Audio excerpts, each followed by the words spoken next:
Yan. Steed 400.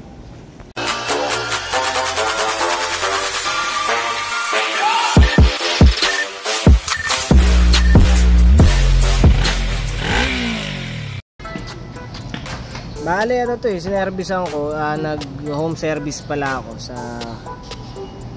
Imus, Cavite. Kala ko madadali dun eh. Ang dami palang issue, putik. Pinukol ko na dito eh. Nung nandun ako, nakita ko agad sunog tong linya ng rectifier sa stator. Sunog talaga. Dikit-dikit na sila eh. Pinutol ko, tapos kinuha na ko ng ano to eh, ng parameters. Mukhang okay naman to. Okay naman yung stator. Yung rectifier ang duda ko, pero i-check pa rin namin kung gumagana pa yung rectifier. Baka nagdikit-dikit lang. Tapos yung sa fuse box, ito kailangan buksan eh, kaya buksan ko muna.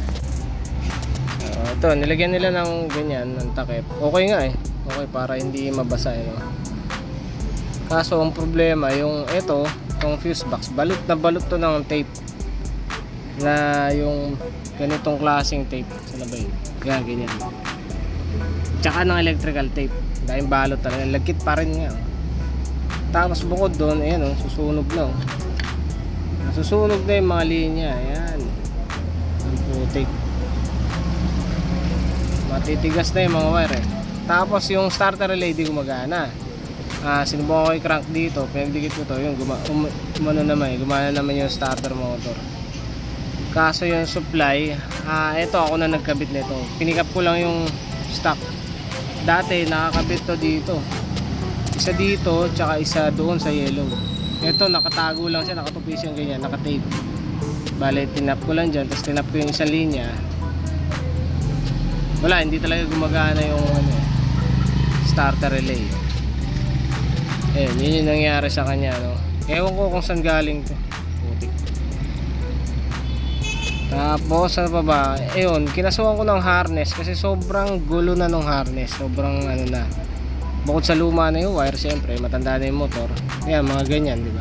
Para mapalitan na to lahat ng bago. Tapos may exit na yung mga hindi na kailangan. Tapos may iayos din yung latag ng kuryente para hindi agaw-agaw, ganyan. Lalo yung sa pump, di ba? May pump pa to. Nakikita niyo naman yung wire. Dito meron din dito makikita mga binalot ng tape na ano yun, parang cloth tape. Ayun, bali gagawin ko muna dito kasi yung CDI nung bypass ko yung linya, walang nilabas na kuryente dito, kaya gagawin ko maggagawa ako ng bypass wire para dun sa CDI para malaman lang kung okay pa yung CDI. Pag negative, ayun lang, pucha, pati CDI palit. Ang walan dyo. Ayun. Ang nangyari daw dito, tumumba lang eh. Na disgrasya lang sila eh. Okay naman daw to. Kaso, nung nakita ko, sunog yung linya, sunog yung mga linya. Pati ito sunog niya eh. So dati na tong nagpo-problema. Di lang siguro napapansin ni sir. Kasi masyado siyang matutuwa sa motor niya. Ganun naman tayo eh. Ayun, sige, papasimulan ko ito mamaya kay Moto Monay na anak ng teteng. Hanip na yan.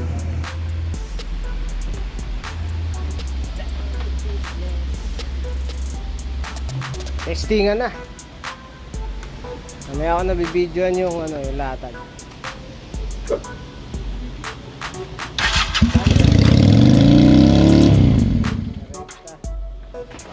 Mataas yung naipit yung kable. Yan. Yan. Hindi yan. Ito. Sa naipit.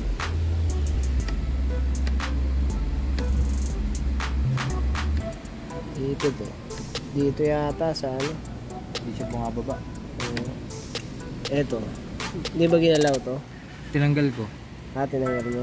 Hindi ito. Tinanggal ko yun. Tulugan mo lang din sa bound mo to. Taas eh. Masara na. Narinig mo naman nila. Ya. Ah, puto.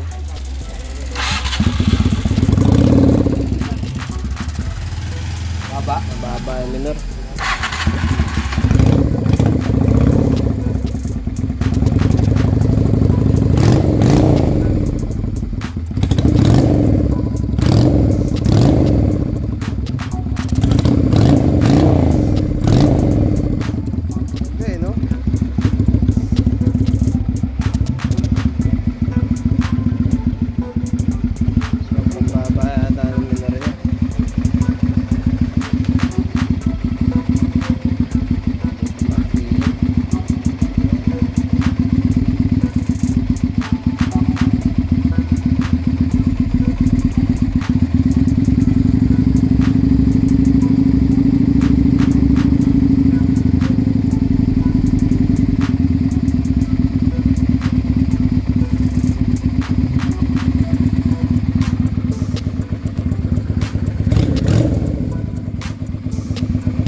Rectifier na lang, dude.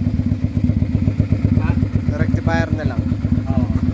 Pakita natin yung latag dito. Oh yes. Tapos nakashoot nga pala yan sa manibela. Pucha, hirap. Hirap ng ganyan setup ah.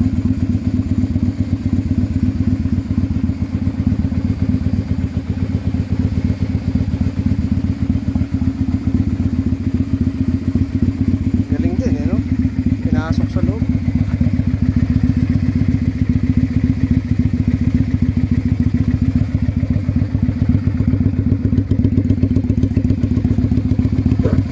Naka-relay tapos bago na yung fuse ko yun. Ito na yung fuse box. Ayan.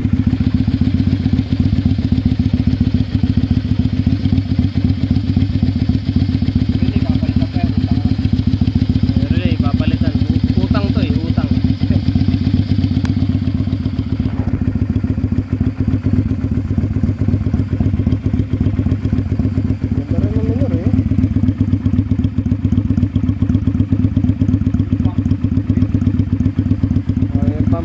Minsan gumagana, minsan hindi.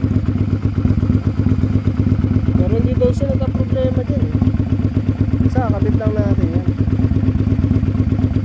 Tumataas eh.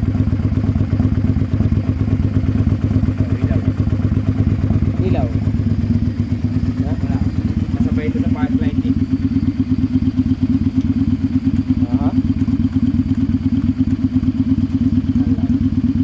Signal light. Signal light nasa kamay eh, no?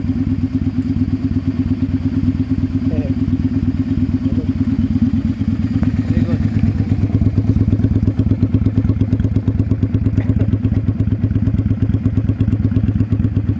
Kusina. Ah, putik. Sige, rectifier na.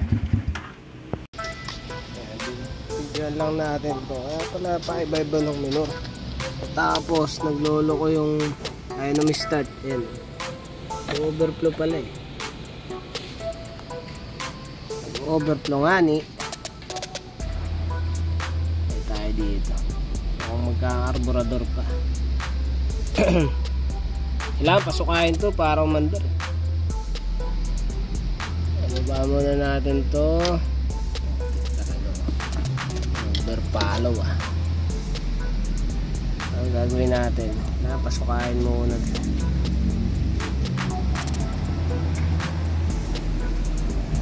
Yung likod lang yata nag-overflow eh. Kaya naman talaga oh. Sige, ganun na nga lang, tanggalin na lang muna. Pasukain muna natin to. Pakita ko lang yung spark plug niya. Magkaiba pa pati ng spark plug eh. Basang-basa eh. Pucha, nalulunod sa ano, sa card. Ang putik. Nagsuso ka ng madami ah. Ito natin basa.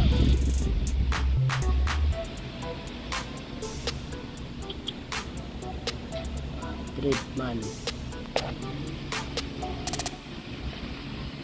Pasukain muna natin.